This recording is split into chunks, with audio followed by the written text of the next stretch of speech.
Olá pessoal, tudo bom?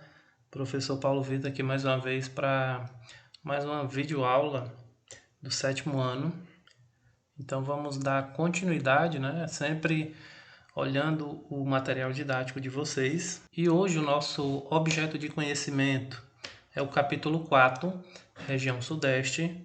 Então no decorrer do livro a gente vai ver que as regiões serão definidas entre esses capítulos e nós vamos abordar detalhadamente cada um deles. E aqui nós vamos tratar dois aspectos, alguns aspectos naturais, né, como clima, vegetação, hidrografia, e também nós vamos abordar aspectos sociais, principalmente no que diz respeito à população, né, e as questões das imigrações na região Sudeste. Então a primeira informação que a gente deve ter, né, já de cara, é que a região Sudeste ela é formada por 4 estados: São Paulo, Minas Gerais, Espírito Santo e Rio de Janeiro.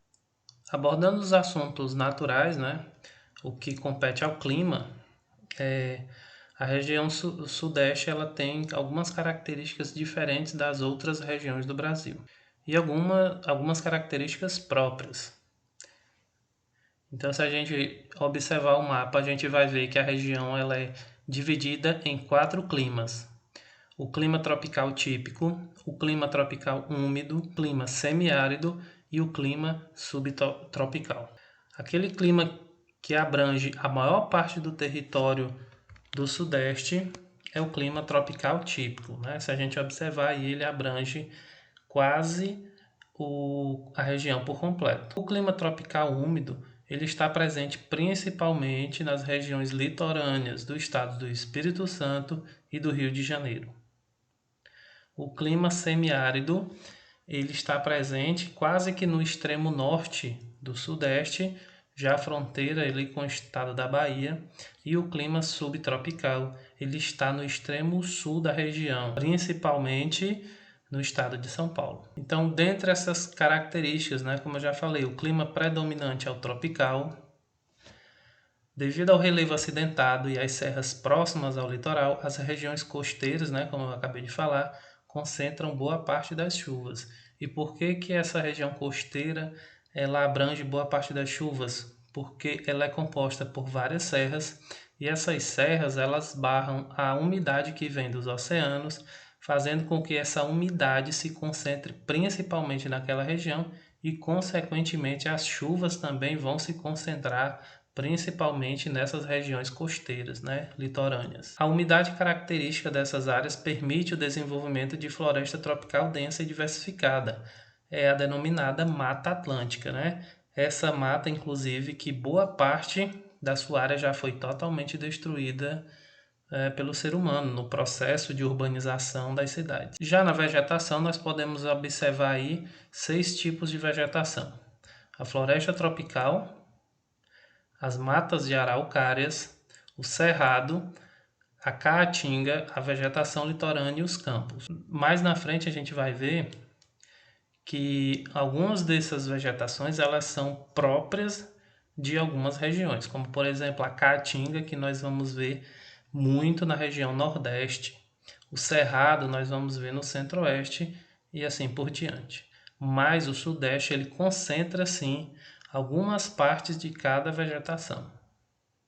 E dentre essas características eu pontuei aí que no interior da região há o predomínio de um clima com baixa umidade em alguns meses do ano. Essas áreas geralmente mostram-se cobertas por vegetação mais esparsa, ou seja, aquela vegetação mais separada uma planta da outra, como o cerrado, formado principalmente por arbustos e até mesmo a caatinga, e apresentam amplos campos de vegetação rasteiras adaptadas ao calor. A caatinga, por exemplo, né, a sua vegetação ela resiste a diversos meses sem uma gota de água. E há também a presença de araucárias em algumas regiões do Sudeste, como por exemplo no sul do estado de São Paulo, que já faz limite com o estado do Paraná. Outros aspectos naturais, eles remetem tanto ao relevo quanto à hidrografia da região Sudeste.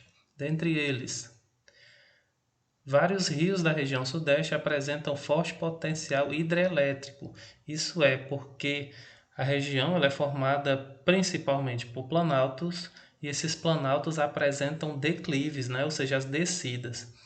E esse tipo de relevo ele é bastante utilizado para a produção de energia elétrica.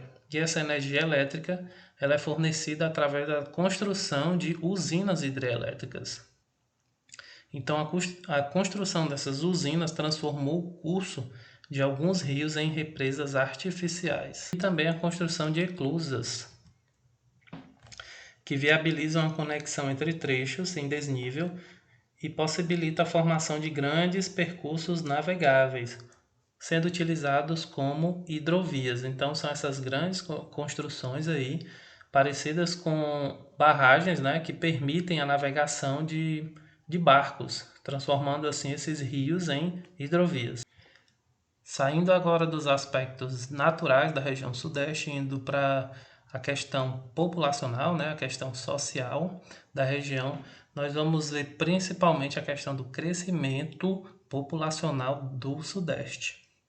E a gente observando esse gráfico logo de início, a gente vai ver que a população do sudeste cresceu rapidamente entre os anos de 1872 e 2018. E alguns fatores contribuíram para que esse crescimento se tornasse tão acelerado. Antes de falar quais os motivos que levaram a esse crescimento populacional, a gente precisa saber que o Sudeste é a região mais populosa do Brasil.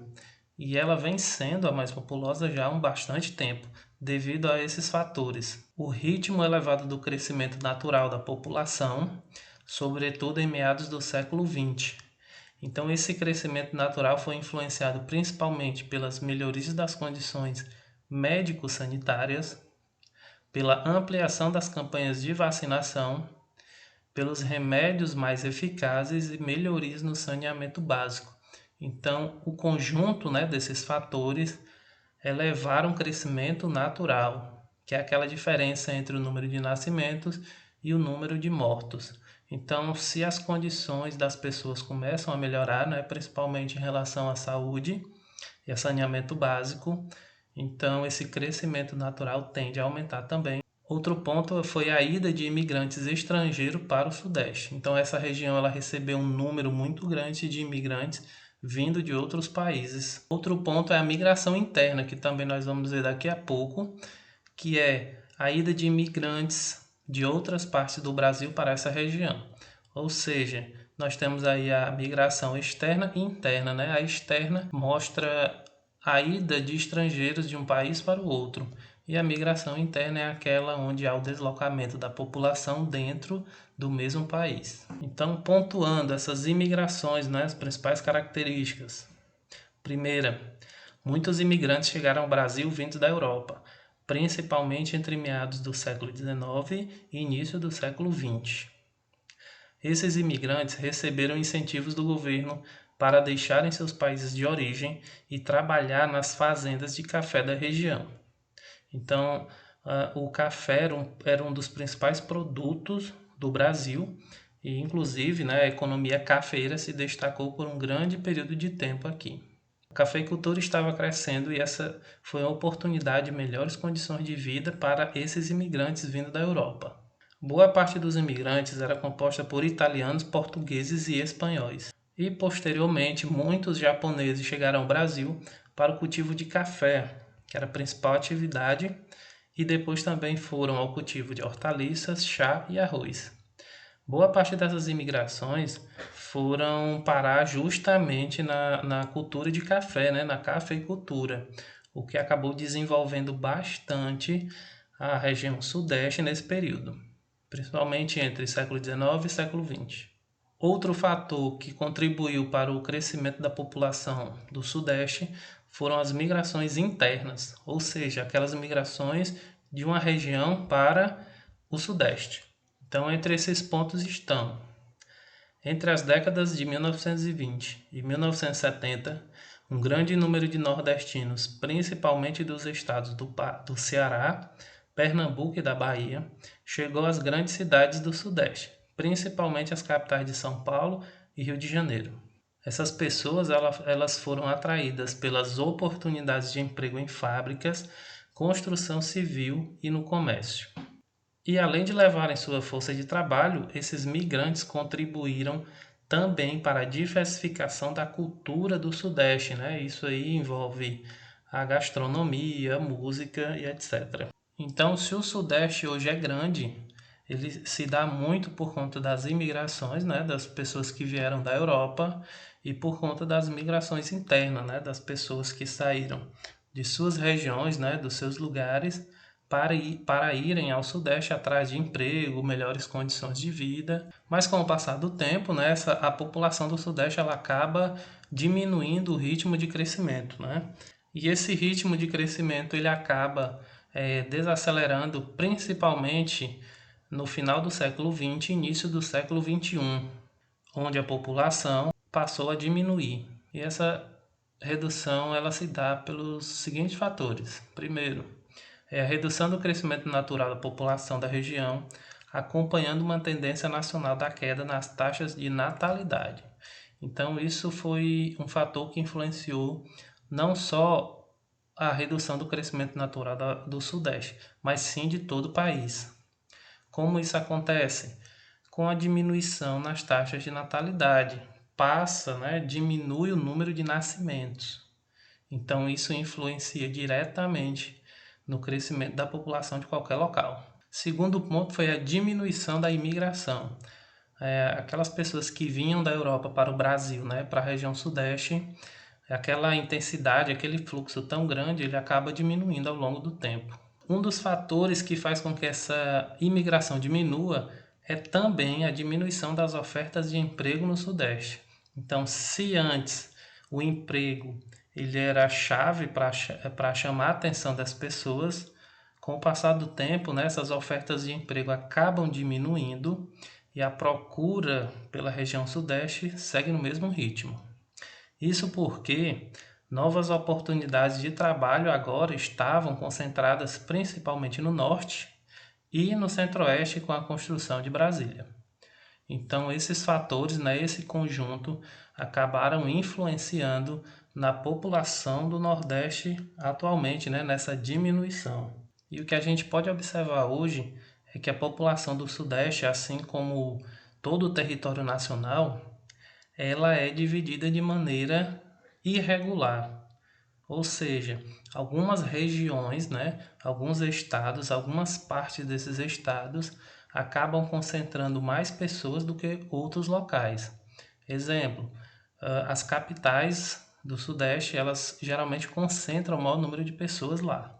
As regiões litorâneas também concentram boa parte da população, enquanto o interior ele abrange uma menor parte dessa população. As pessoas geralmente elas estão próximas aos grandes centros, como São Paulo, Rio de Janeiro, Belo Horizonte e também as suas áreas litorâneas, né? Principalmente aí de São Paulo e Rio de Janeiro. E esse, pessoal, foi o nosso conteúdo da semana. Eu espero que vocês tenham gostado e entendido. E qualquer dúvida, me procure pelo WhatsApp. Bons estudos e até mais.